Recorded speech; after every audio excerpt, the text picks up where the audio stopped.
Nah, I did not scream. I did not cry. I just stood there, in the middle of my brother's rehearsal dinner, holding a glass of sparkling water I hadn't touched, watching my mother laugh at something my future sister-in-law's father said. And I thought, tomorrow morning, I'm going to make a phone call that will change everything. But let me start from where it actually began.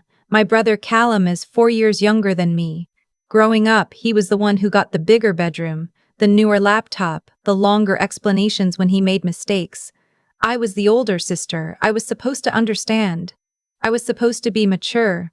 My parents said that word, mature, so many times when I was a child that I eventually stopped hearing it as a compliment.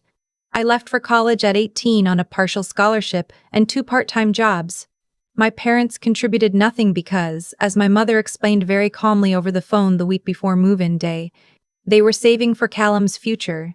He was only 14 then. His future was still being decided. Mine apparently was already sorted because I had gotten myself into school. I figured it out. I waitressed through undergrad, interned through my summers, graduated with honors and a job offer from a mid-size financial consulting firm in Chicago. Within 3 years, I was promoted twice. By 28, I was managing a small team and earning more than both my parents combined had ever made. I want to be clear about something. I am not telling you this to brag. I'm telling you this because what happened next only makes sense if you understand that I had built everything I had completely alone, and that my family knew it, and decided that meant I had enough to share. It started small. My mother called me the fall after I got my second promotion and mentioned, almost as an aside, that Callum's car had broken down and he needed help getting to his community college classes. Could I send something? Just a few hundred, just until they figured things out. I sent $500. 6 weeks later, she called again, his tuition for the spring semester.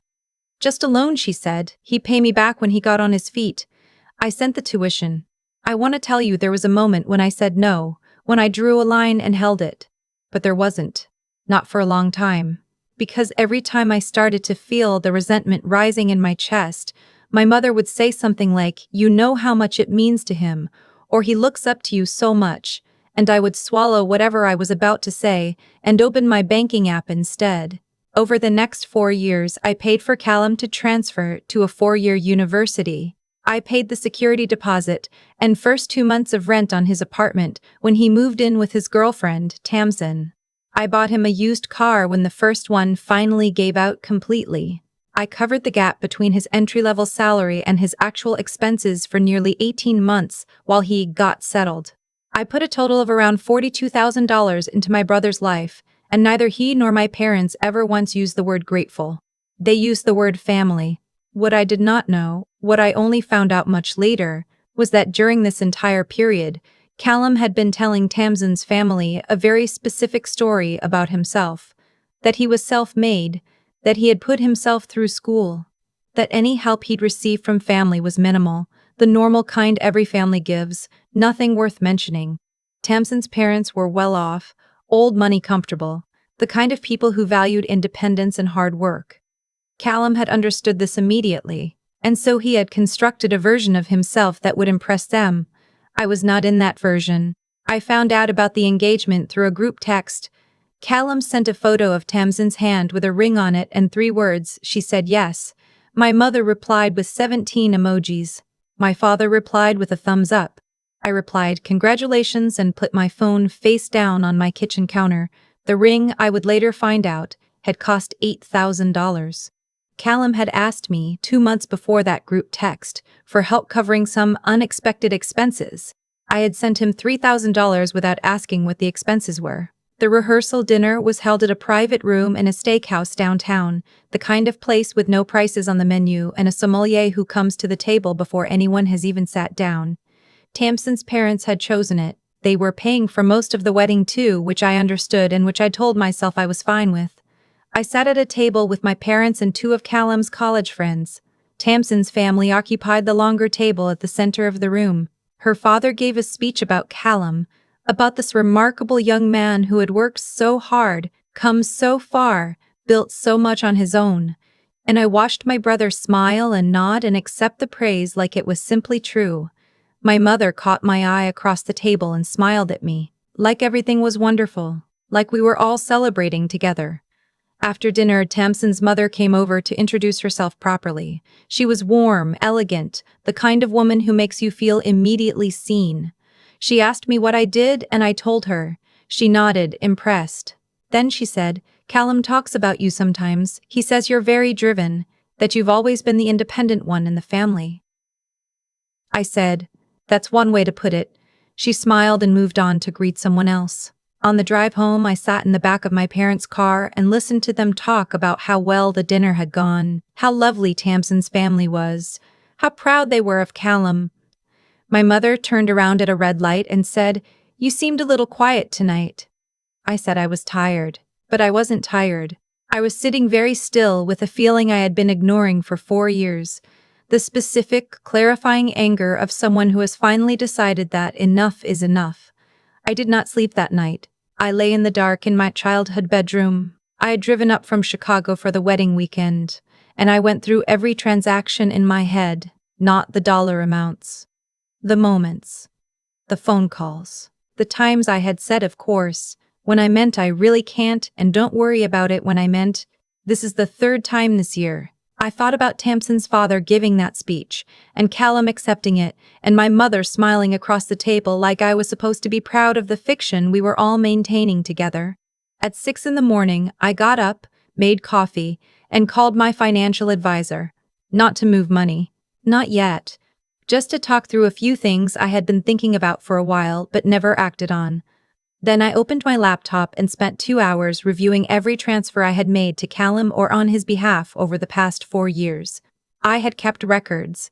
Not because I was planning anything, but because I am a person who keeps records. Spreadsheets. Screenshots. Email confirmations. Bank statements. $42,360, give or take.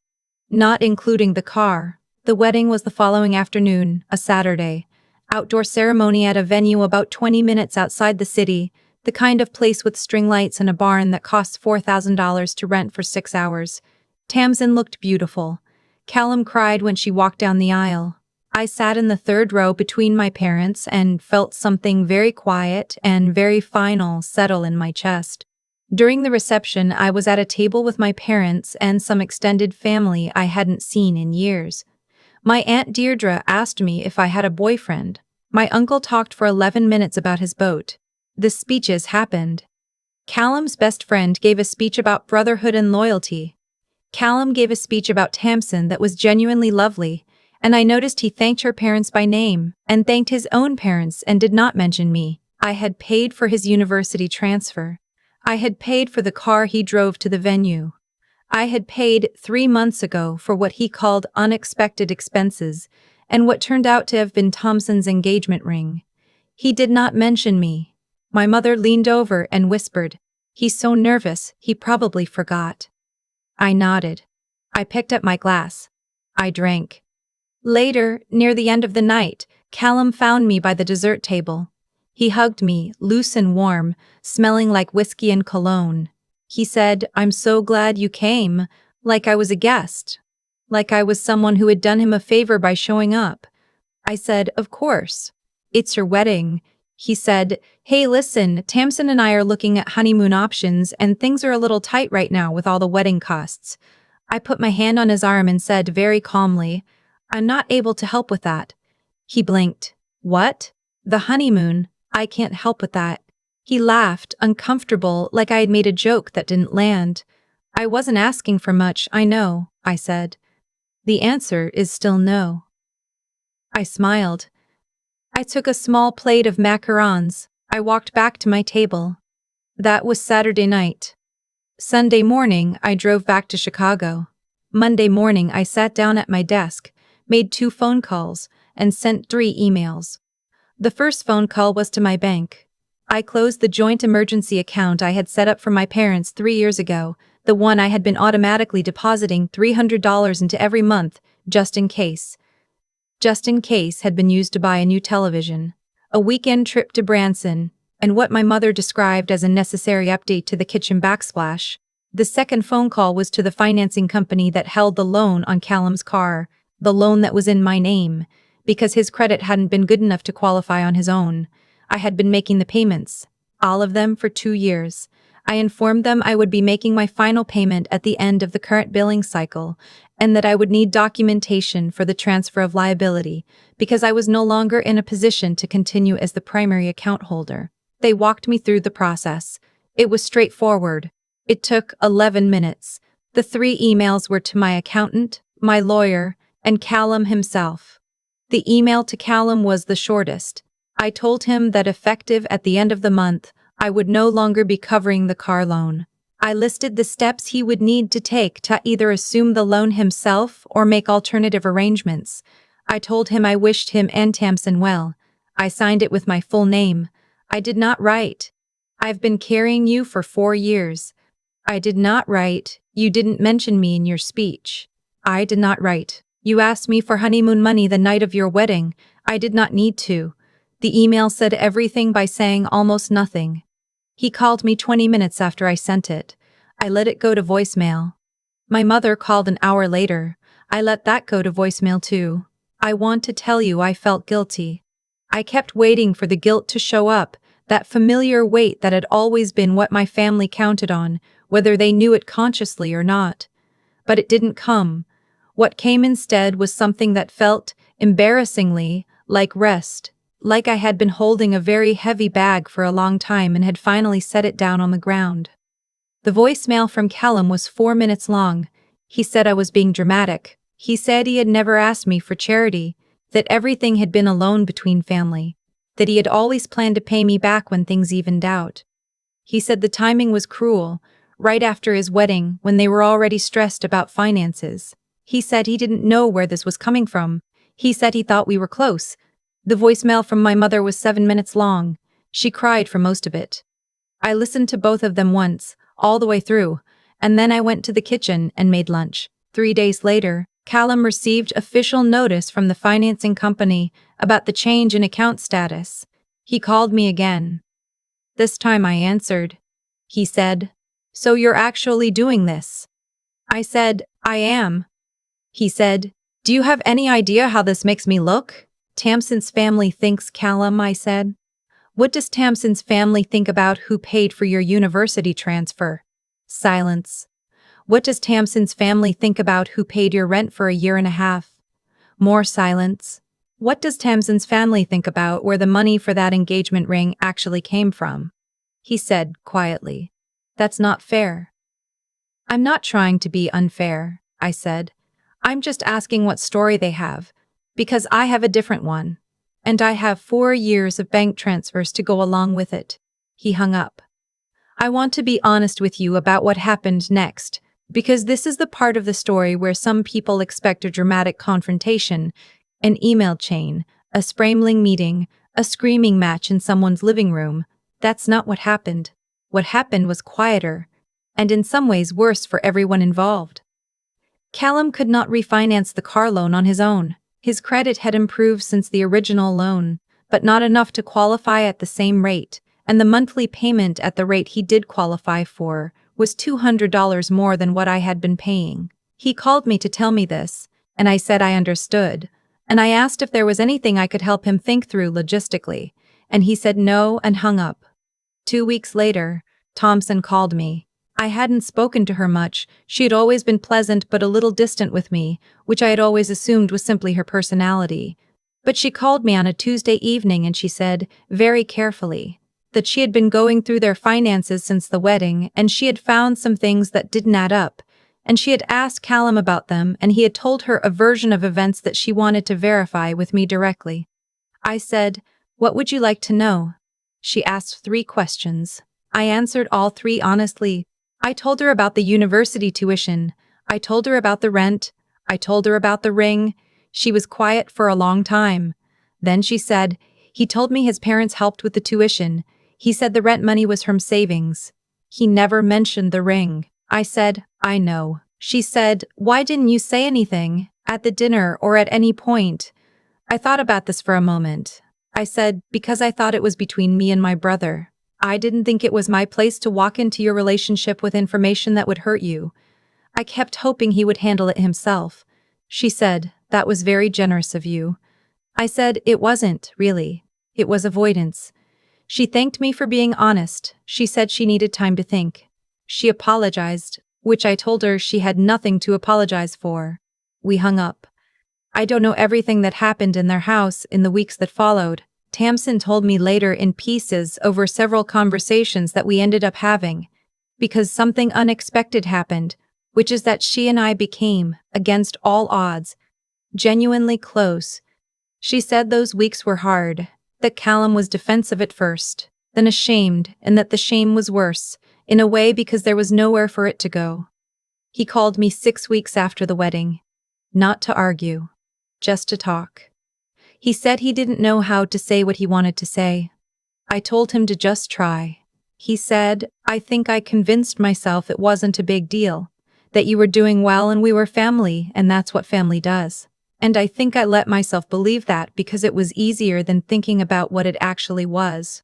I said, what was it actually? He said, me taking advantage of you and not being honest with Tamsin or myself. I said, yeah. He said, I don't have $42,000 to give you back right now. I said, I know. He said, is there any version of this where we're okay? I thought about my mother's 7-minute voicemail and the $19 bottle of wine she sent me as an apology 2 weeks later. I thought about Tamsin calling me herself and asking the right questions. I thought about Callum using the word take advantage without me prompting him. I said, there's a version. It's going to take a while to build. But there's a version. He said, okay. I said, you have to be honest with Tamsin's family. Not everything necessarily, but enough. He said, I know. I said, and you have to pay me back. He said, I know. We were quiet for a moment. Not the uncomfortable kind, just quiet. He said, you really aren't going to let me off the hook, are you? I said, did you want me to? He didn't answer, which was its own kind of answer. Here is what I want you to understand. This is not a story about destroying someone. Callum is not a villain. He is someone who was given an easy path and took it, and told himself a story that made it feel like less than it was, and got comfortable in that story until it collapsed. My parents are not villains either. They are people who loved their son in ways that did not serve him, and who leaned on me in ways that did not serve me, and who never really had to reckon with the difference, because I kept making it easy. I made it easy for a long time. What I did, the phone calls, the emails, the 11-minute conversation with the financing company, was not revenge. I want to be clear about that. Revenge would have meant calling Tamsin's parents myself. Revenge would have meant forwarding the bank statements to everyone at the rehearsal dinner. Revenge would have meant making sure people saw what Callum really was, before he had a chance to become something better. What I did was stop. I stopped absorbing costs that weren't mine to absorb. I stopped accepting a version of myself that existed only in relation to what my family needed from me. I stopped waiting for someone to notice, or to say thank you, or to mention my name in a speech. I set the bag down, and I walked away from it. My relationship with Callum is different now. It is slower, more careful, built on things that were said instead of things that were assumed. Tamsin is someone I trust more than almost anyone in my family, which is ironic and true. My mother and I speak, but less. She still doesn't fully understand what happened or why I did what I did, and I have stopped explaining it in terms she might accept. Callum has made 3 payments against the $42,000. He sends them on the 1st of the month, no prompting required. He told me once that making the payments feels important to him, not because of the money, but because of what it represents. I said I understood. I do understand. We are both trying to build something more honest out of what was there before. It's slower than a clean break. It's messier than a dramatic ending, but it's real, and that counts for something. The last time we all had dinner together, Callum, Tamsin, me, and my parents, my father gave a little speech at the table, just informal, just raising a glass. He talked about family, about how important it is, about sticking together. At the end, he looked at me and said, "We're lucky to have you." It was the first time he had ever said that. I held my glass. I looked at him. I let it land. Then I said, "I know." And I meant it as the beginning of something, not the end. I spent a long time thinking that love meant absorbing things quietly, that being the strong one, the capable one, the one who figured it out, meant I was supposed to keep absorbing, indefinitely, without complaint. Nobody told me that directly. It was just the water I swam in for so long that I forgot there was any other way to breathe. What I know now is that there is a cost to absorbing things that aren't yours to carry. You pay it slowly, in the way you stop expecting to be seen, in the way you learn to shrink your own needs down to a size that won't inconvenience anyone, in the way you sit at a table at your brother's wedding and listen to a speech and tell yourself it doesn't matter that your name wasn't in it, because you've been telling yourself things don't matter for so long that you've almost started to believe it. The phone calls I made that Monday morning were not dramatic. There was no music. Nobody was watching. I sat at my desk with a cup of coffee that had gone mostly cold, and I made 2 calls and sent 3 emails, and that was it. But something in me had shifted the night before, quietly, the way ice shifts before it cracks. And once it shifted, I couldn't find the position I had been holding for 4 years. I couldn't make myself fit back into it. I think the hardest thing about choosing yourself, not in the abstract bumper sticker sense, but in the specific, uncomfortable, this is going to hurt someone sense, is that it requires you to stop managing other people's feelings as though they were your responsibility. My mother's 7-minute voicemail was real pain. Callum's defensiveness was real shame. Those things were true, and they were also not mine to fix. That distinction took me a long time to understand, and I'm not sure I fully understood it until I was already on the other side of it. What I've come to believe is this. The most honest thing you can do for someone you love is to stop making it easy for them to take advantage of you.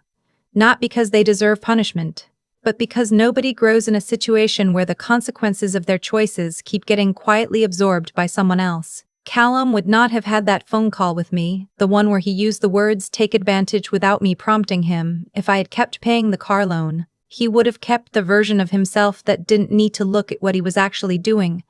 I gave him that version for 4 years. Stopping was the more honest gift.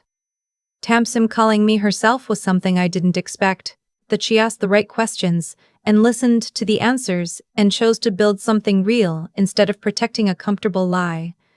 That told me more about her character than 4 years of holiday dinners ever had. Sometimes the people who come into your family from the outside can see it more clearly than anyone who grew up inside it. I'm not the same person I was before that wedding weekend. I don't think I'd want to be. That person was capable and generous and completely invisible to herself. What I am now is quieter in some ways and louder in others. Louder about what I need. Louder about what I will and won't absorb. Louder about the simple fact that I exist in this family not as a resource but as a person. My father said we're lucky to have you, and I let it land. That's where I am now, letting things land instead of deflecting them before they can mean something. It's slower than I expected, but it's mine.